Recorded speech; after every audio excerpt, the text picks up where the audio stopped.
우리가 세상을 살면서 가장 무거운 짐이 있다면 그것은 아마 죄짐이 아닐까 합니다. 죄의 무거운 짐을 지고 인생을 성공적으로 살 수 있는 사람은 아무도 없죠. 그래서 죄 문제를 해결해 보려고 수많은 사람들이 다양한 시도를 했습니다. 그래서 자기 공로로 그 죄 문제를 해결해 보려고도 했고, 또 고행으로 이 세상과 담을 쌓고 살면서 심지어 어떤 사람은 이 세상이 너무 죄악되고 더러워서 내가 이 세상에 몸담지 않으려고 저 높은 나무 가주 위에다가 집을 짓고 거기에서 밥을 들어 올려서 아주 조금씩 밥을 먹으면서 생활했던 사람도 있어요. 그리고 아예 그냥 사막 속으로 들어가서 세상에 안 나온 사람도 있어요. 그러면 그들이 잘 산 것일까요? 제가 볼 때는 우리를 주님은 세상의 소금으로 보냈지 세상과 담싸고 살라고 보내지 않았어요. 그러면 좀 더 비화해서 아주 곱게 자란 딸이 하나 있다고 생각합시다. 딸이 있는데 좋은 배필을 만나서 혼인을 했어. 그런데 그 남자가 시어머니를 모시고 살아야 돼. 지독한 시어머니야. 그 시어머니는 남편이 군대 출신이었는지 모르지만 아침 6시면 딱 일어나면 밥 먹을 준비가 다 돼 있어야 돼. 점심은 12시, 저녁은 일과 끝나는 5시에 종소리와 함께 저녁이 딱 차려져 있어요. 삼시세끼 다 차려줘야 돼. 그 시어머니가 집을 하루라도 빈 날은 그 자매에게는 할리데이야. 얼마나 좋아요. 그런데 시어머니가 멀리 외국 갔다고 좋아해서 늦잠을 자고 있는 시어머니가 비행기 놓쳤다 그러면서 다시 왔어. 미쳐버려. 어찌 살라고. 그런데 이 딸이 시집 가서 고생하다가 그래도 참고 살면서 친정에 왔어. 친정에 와서도 5시에 밥 차려놓고 12시에 밥 차려놓고 오후 5시면 밥 차려놓는 그런 딸은 없어요. 엄마가 다 알아서 애야 좀 더 자거라. 그냥 자는 것도 그냥 자는 게 아니라 더 자거라. 왜? 안쓰러워서. 이 두 시어머니의 어머니와 그 친정어머니와 시어머니의 관계를 무엇로 묘사할 수 있냐면 남편과 율법과 은혜로 묘사할 수 있어요. 물론 그게 전부 다는 아니에요. 상당히 그런 부분이 없지 않아 있다는 거예요. 율법은 우리에게 규정이 너무너무 까다롭습니다. 뭘 해야 되고 뭘 하지 말아야 되고 이걸 전부 다 모세오경을 요약해 보니까요 614개야. 그래서 하라는 명령과 하지 말라는 명령을 나눠보니까 하라는 명령 248개, 하지 말라는 명령이 나머지. 우리는 옴짝달싹을 못하게 돼 있어요. 근데 여러분, 율법이 나쁜 건 아닙니다. 율법은 참 좋은 거예요. 예를 들면 도둑질하지 마라 그래요. 거짓 증거하지 마라. 내 부모를 공경하라. 안식일을 지켜라. 하나님 이외에 다른 신을 내게 있게 하지 말라. 다 옳은 말씀만 해요. 그런데 그 율법 조항을 우리가 좋지만 다 지키는 사람은 아무도 없어요. 지킬 수가 없어요. 이건 도저히 불가능해요. 그럼 불가능한 걸 주님은 왜 만드셔서 우리를 이렇게 고생시키실까요? 만들지 마시지. 근데 이 계명을 만드신 하나님의 의도가 있어요. 그것은 그 계명의 요구를 따라 사는 것이 하나님을 따라 사는 사람들의 엄격한 기준이 돼요. 그런데 아무도 이 법을 따를 수 없으니까 우리는 이미 다 사형 선고를 받았어요. 한 명도 예외 없이 다 사형 선고를 받았어요. 그럼 우리는 어떻게 해야 돼? 이제 우리는 어떡합니까? 율법 위에 다른 한 법이 존재하지 않고는 우리가 살 수 있는 길이 없었단 말이죠. 그래서 그 아주 엄격한 남편이 죽어버렸어요. 그러니까 이제 그 율법 남편이 죽고 나니까 은혜 남편이 딱 맞아.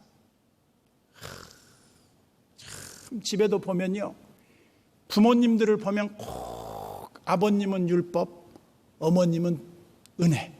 또 반대도 있어. 우리 집은 우리 집사람이 율법, 내가 은혜야. 엄격합니다. 우리 애가 숨도 못 쉬고 살았어. 그런데 그렇게 한다고 다 되는 것도 아니에요. 그럼 나는 우리 아내에게 그렇게 묻고 싶어요. 당신은 그렇게 살았냐? 응? 다 그렇게 모범적으로 살았어? 나하고 교제할 때 10시 안에 다 집에 들어갔냐? 부족이 없는 사람이 어디 있겠습니까? 자기 기준으로 보면 다 옳은 것 같지만 그 기준을 자기에게 적용해야지 다른 사람에게 적용하려고 하면 힘들어지는 거예요. 율법 남편들 너그러워지세요. 율법 엄마들 은혜로 바뀌세요. 나는 지금까지 사람이 율법으로 바뀐 적이 한 번도 없다고 확신을 합니다. 뭘로 사람이 바뀔까요? 사랑으로 바뀌어요. 사랑으로. 그 눈물 어린 감동적 사랑만이 사람을 바꿔요. 이거 하지 마라. 알아요, 엄마. 그래서 애들이 한때 그랬잖아요. 여기도 엄마, 여기도 엄마, 여기도 엄마, 여기도 엄마. 거긴 지옥이다. 그게 무슨 말이겠어? 애들이 통제 속에 갇혀 있어. 내가 너를 얼마나 사랑하는 줄 아니? 엄마가 나를 사랑하는 거, 엄마가 죽는 거야. 빨리 죽어줘. 그래서 엄마를 죽여버리잖아, 애들이. 다른 말로 하면 로마서에 보면 이런 말씀이 있습니다. 율법의 요구의 기준을 따르지 못하는 우리에게 그 율법 남편이 죽어버렸대. 이건 다른 말로 하면 율법 외에 다른 법이 우리를 살리지 않고는 살 수가 없어요. 여러분, 우리가 신앙생활하면서 하나님 은혜에 거한다고 하는 게 무엇입니까? 교회도 보면요, 율법적 교회가 있어요. 아주 엄격해. 숨도 못 쉬어. 반면에 어떤 교회는 매우 어머니의 품과 같은 편안한 교회가 있어요. 제가 전에 우리 교회에 처음 신앙생활하던 분이 다 교회는 우리 예수님 교회 같은 줄 알았어. 다른 교회 가서 예배를 드렸어. 예배를 드렸는데 몸살 났대. 너무 긴장을 하고 예배를 드려가지고. 난 그 말을 듣고 그 교회의 캐릭터, 그 교회의 정체성, 그게 뭐냐? 사랑이냐? 율법이냐? 그 교회의 그 분위기가 은혜냐? 아니면 꼴통 율법이냐? 율법은 사람을 죽이는 겁니다. 사람을 살릴 수가 없어요. 그러나 은혜는 다 살려요. 율법은 이렇게 되어 있습니다. 현장에서 율법을 범한 사람이 잡히면 두세 증인만 있으면 그 사람을 죽일 수 있었어. 그런데 한쪽 동네에서 한 처년지 아줌마인지 모르지만 불륜을 저지르다가 잡혀왔어. 그러면서 예수님에게 그 사랑하는데 이런 여자를 어떻게 해야 됩니까? 끌고 와서 예수님 앞에 재판을 해달라는 거예요. 재판의 법은, 이 현행법은 용서가 없는 거예요. 그냥 죽이면 돼요. 돌로 쳐. 그냥 끝. 그러면 됐죠. 근데 예수님이 그들에게 아무 말도 하지 않고 땅에 엎드리시더니 몇 자를 적었어요. 천국 가서 나 그 뭘 적었는지 좀 보고 싶어. 뭘 적었는지 모르지만 그 적은 말씀은 대단한 말씀이에요. 거기 수많은 군중들이 지금 막 돌로 들고 치려고 하는 그 찰나였는데 주님이 뭐라고 쓰셨는지 모르지만 한 사람도 돌을 못 던지고 돌을 다 내려놓고 갔어. 뭐라고 했겠습니까? 저는 모르긴 하지만 자기들의 죄목이 다 적혀 있는 거야, 거기에. 너 언제 몇 월 며칠 날 너 나쁜 짓 했지? 너 죽어야 돼. 너 죽어 안 죽어? 정확한 거예요. 다는. 오, 주님 다 아시네. 안 죽여요. 용서해 줬어요. 저는 그 뒤편을 이렇게 만들어 봤어요. 그 여자가 일어났어요. 아, 주님 감사합니다. 예수님이 너를 돌로 치려는 자가 있느냐? 없습니다. 아무도 없습니다. 그래, 나도 너를 정죄하지 아니하노니 가서 이제 깨끗하게 살도록 해라. 그 여자가 떠나갑니다. 떠나간 그 여자가 그 뒤로 깨끗하게 율법대로 살았을까요? 저는 절대로 그렇게 못 살았다고 봅니다. 왜? 인간은 연약성이 있어요. 내가 그렇게 살고 싶어 사는 사람 아무도 없어요. 여러분 중에 공부 못하고 싶어서 공부 못한 사람이 어디 있어요? 다 우등생 한번 되려다가 다 여러분들이 노느라고 안 됐지. 장학금 다 타고 싶었죠. 무슨 말씀을 제가 드리려고 합니까? 예수 믿는 사람들이 하나님 앞에 바르게 잘 살고 하나님 앞에 칭찬받고 축복받고 싶은 그런 삶을 추구하지 않는 사람이 누가 있겠냐 이 말이에요. 그런데 그 제일 중요한 건 뭐예요? 우리 주 예수 그리스도께서 내 죄의 무거운 짐을 다 벗겨줬단 말이에요. 철로 역정에 보면 크리스찬이 그 죄의 장망성을 떠나서 십자가 앞으로 나갑니다. 십자가 앞에서 그 피 흘린 주님의 십자가 앞에 자기를 내놓으니까 자기의 무거운 죄짐이 다 벗어져 버렸어요. 예수밖에 없는 거예요. 예수 위에 다른 구원이 있을 수 없단 말이에요. 그럼에도 불구하고 얼마나 많은 사람들이 예수밖에 구원을 찾는지 몰라요. 공로로, 율법 준수로, 모범생으로, 아, 나는 다른 사람들보다는 조금 달라, 나는 그렇게 죄 안 지어. 주님 앞에 그 사람이 섰다. 주님이 뭐라고 할까요? 너, 네 죄를 네가 알지? 예. 네 죄가 뭔 줄 아니? 사형언도 1억 번. 빠져나갈 구멍 없어요. 아무도 주님 앞에 의롭다 할 육체가 없어요. 그런데 사람들은 착각해요. 아, 그래도 목사님 내가 다른 사람보다 조금 좀 선하게 살지 않았나요? 아니, 너는 제일 악질 분자야. 넌 제일 먼저 사형 선고를 받아야 돼. 그런데 우리를 주님이 사형 선고를 내리지 않아요. 무엇 때문에? 은혜의 법 때문에. 내가 너를 위해 죽었노라. 내가 너를 위해 내 몸을 깨뜨려 너를 샀노라. 이걸 믿는 것이 기독교입니다. 불교는 억만가지 업보를 짊어지고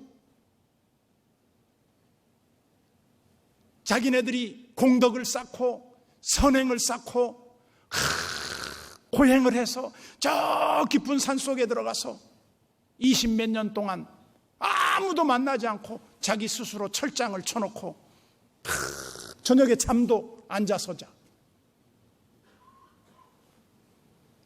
디스크 걸렸을 것 같아. 그렇게 잤어요, 진짜로.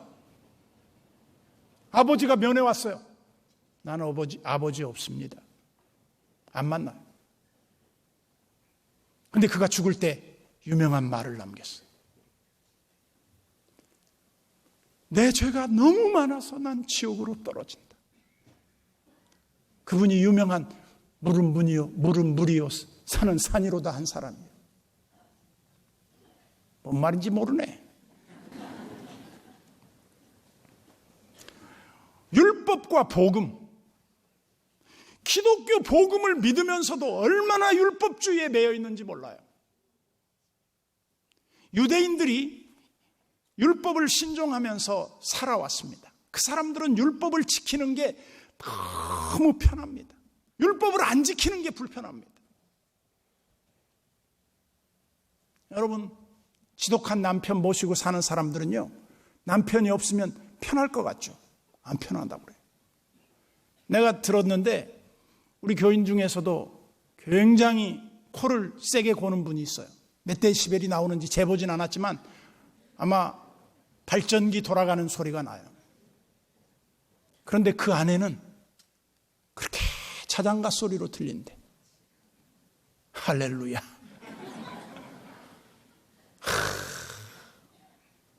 제가 너무 코골이하는 친구가 있어가지고 같이 여행을 가면 그 친구하고 방에서 못 자. 그 자기가 미안해가지고 이불짐을 둘둘 말고 화장실 그 앞에 그 화장대 앞에서 들어가 자. 문을 닫고. 너무 불쌍하고 안쓰러워. 코를 그냥 얼마나 세게 고는지 몰라. 나도 물론 안 고는 건 아니야. 피곤하면 잠깐 골아요. 저는 뭐든지 잠깐 합니다. 잠도 잠깐 자죠. 많이 안 잡니다. 조는 것도 진짜 저는 깜빡 한번 좁니다. 그 이상 안 좁니다. 정말 피곤할 때. 그런데 우리가 사람이 사랑하면 모든 허물이 허물로 안 보인다는 거예요. 그런데 왼수 같은 게 이제 이만큼만 잘못해봐. 당장 죽여야 돼. 용서가 안 되는 거예요. 용서. 여러분, 세상에 제일로 용서 안 되는 죄가 뭐냐? 괘씸죄. 괘씸이 뚝뚝 떨어져. 용서가 안 되는 거예요. 그럼에도 불구하고 우리 주님은 어떻게 합니까? 우리를 지극한 사랑으로 다 사랑하사 우리를 모든 죄에서 우리를 풀어 자유케 하시고 우리를 하나님의 그 은혜와 긍휼로 옷을 입혀 주었다. 돌아온 탕자도 보면 주님이 그 더러운 옷을 다 벗겨줘. 그리고 목욕을 시켜 깨끗하게 몸을 씻어준 다음에 송아지를 잡아서 잔치를 해요. 이야, 여러분 송아지 고기를 안 먹어봤죠? 네. 저는 송아지 고기를 먹어봤어요. 송아지 고기는요, 아무나 잡아주는 게 아니에요. 정말 특별한 사람이 올 때 잡아줘요. 송아지를 잡았다고 하는 건요, 그 자신을 거의 내줄 정도의 그런 마음이 없이는 안 잡아주는 거예요. 값의 문제가 아니에요. 이것은 마음의 문제거든요. 예수님의 마음이 뭡니까? 우리를 위해서 아낌없는 사랑으로 다 사랑하고 우리를 품어주신 거예요. 그래서 오늘 본문으로 다시 돌아가 봅시다. 19절에 보면 우리가 알거니와 무릇 율법이 말하는 바는 율법 아래에 있는 자들에게 말하는 것이니 이는 모든 입을 막고 온 세상으로 하나님의 심판 아래에 있게 하려 함이라. 율법은요, 온 세상을 하나님의 심판 안에 다 가두어 버리는 거예요. 너희는 다 죄인이야. 너희는 여기서 한 발자국도 물러갈 수 없어. 너희들이 변호사를 다 동원해서 최고급 변호를 해도 너희들은 할 말이 없어. 입을 딱 다물고 있어. 왜? 죄인이 무슨 말을 해요? 현장범인데. 현행범이에요, 현행범. 뭐 죄 증이 필요가 없어. 모든 사람이 다 보고 드러났어. 그런데 주님이 오시더니 우리한테 이렇게 말씀하는 거예요. 나를 믿는 자는 나를 믿는 그 시간 모든 죄에서 사함을 받았느니라. 내가 내 죄를 사하였노니 내 짐을 들고 침대를 들고 가거라. 이 하나님의 은혜의 법은요 특별합니다. 미래에 그럴 것이다가 아니라 믿는 그 순간에 다 이루어져 버려요. 그래서 우리 주님이 우리를 사망의 모든 그 죄의 모든 판결문을 내렸어요. 너는 사망이야. 유대인들이요 제일 중시하는 게 뭐겠습니까? 첫째는 난지 8일 만에 할례해요. 두 번째는 안식일 준수해요. 세 번째로는 율법 규정에 하나하나 규정한 그 규정을 세부적으로 만들어서 지켜요. 너무너무 자연스러운 거예요. 여러분들 중에서도요 지금도 죽은 남편인 율법 모시고 사는 사람들이 의외로 많아요. 우리 주님이 우리를 부르신 것은 율법 남편을 모시고 살라고 부른 게 아니라 은혜의 남편인 예수 그리스도를 모시고 살라고 우리에게 이 구원의 은혜를 주신 거예요. 그래서 갈라디아에서 뭐라고 말합니까? 갈라디아에서 보면 신의 산이 있고 가나안이 있어요. 신의 산은 율법산이에요. 가나안은 하나님의 축복의 땅이에요. 여러분들이 율법으로 의롭다함을 얻을 육체가 아무도 없는데도 불구하고 신의 산으로 올라가는 사람들이 있어요. 계속해서 고행을 하고 공덕을 쌓고 자기 의를 내세우고 그걸로 구원 받습니까? 천만의 말씀이에요. 한 사람도 구원 못 받아요. 그럼 우리가 어떻게 했습니까? 우리는 오직 주 예수 그리스도를 믿음으로 말미암는 의라. 그래서 오늘 본문 23절에 보세요. 이렇게 말씀하고 있습니다. 모든 사람이 죄를 범하였음에 하나님의 영광에 이르지 못하더니. 우리 인간을 심각하게 파괴해버린 것이 뭐냐면 죄예요. 죄 때문에 인간은 온전한 삶을 살 수 없는 존재가 됐다는 거예요. 하나님의 영광스러운 그 피조물의 지위를 다 박탈당하고 말았어요. 그래서 어떻게 살아야 됩니까? 이 율법 남편이 죽어야 돼요. 다른 말로 하면 이제 갈라디아에서는 두 이야기로 또 다시 이 이야기를 사도 바울은 전개합니다. 그게 뭐냐 하면 하갈의 소생 이스마엘과 약속의 자녀 아브라함의 자손 그 사라가 낳은 이삭과 두 아들이 한 집에 자라요. 한 집에 자라는데 이스마엘이 먼저 나가지고 형이야. 그러니까 몰래 막 이스마엘을 주워받고 괴롭혀. 근데 그것이 율법이라는 거예요. 그래서 율법을 쫓아내버려요, 집에서. 그리고 은혜 언약 안에 주어진 이삭은 어떻게 삽니까? 집에서 아버지가 무슨 말 다 하라는 대로 다 해요. 너 하나님이 제사로 바치란다. 너 좀 죽어줘야 되겠다. 예. 다 했어. 그것 때문에 아들이 아니에요. 만약의 경우에 이삭이 말이죠. 엉터리로 살았다 합시다. 그러면 아버지가 이렇게 말하겠습니까? 야, 너는 이제 내 아들 아니야. 넌 이스마엘만도 못해. 너 집에 나가. 그렇게 쫓아낸다고 가정을 해봅시다. 그게 성립이 되겠습니까? 안 돼요. 왜 안 되느냐? 아들은요, 아무리 잘못해도 쫓겨나가는 거 아니에요. 아들은 무슨 잘못을 해도 호적을 파서 없앤다 해도 아들은 아들이에요. 그 지위가 박탈당하지 않는 거예요. 그래서 아들이 얼마나 당당한지 몰라요. 다른 말로 하면 우리는 하나님의 영원한 아들로 인치셨다는 거예요. 그래서 24절에 보세요. 그리스도 예수 안에 있는 속량으로 말미암아 하나님의 은혜로, 그러니까 예수님이 우리를 하나님 안에서 믿는 그때부터 우리를 속량, 즉 죄가 없어졌다. 네 죄 무죄야. 이거 법정적인 용어입니다. 그 다음에 보면 하나님의 은혜로 값없이 의롭다 하심을 얻은 자 되었느니라. 얼마나 감사한 일인지 몰라요. 하나님이 우리에게 뭘 하면 너 용서해 주겠다, 뭘 하면 용서해 주겠다, 너 지금부터 땅을 한 100m 파면 용서해 주겠다, 그렇게 하지 않았어요. 예수 그리스도의 이 이루어 놓은 구원을 믿으면 네가 의롭다 함을 얻겠다. 너의 죄가 사하여지고 너는 영원한 하나님의 자녀요 상속자가 되었다. 바뀌지 않습니다. 이것을 어떤 사람도 바꿀 수 없습니다. 기독교의 이 은혜의 법 안에 자꾸 다른 걸 끌어들이지 마십시오. 주의 은혜가 여러분들과 항상 함께 하시기를 진심으로 축복합니다.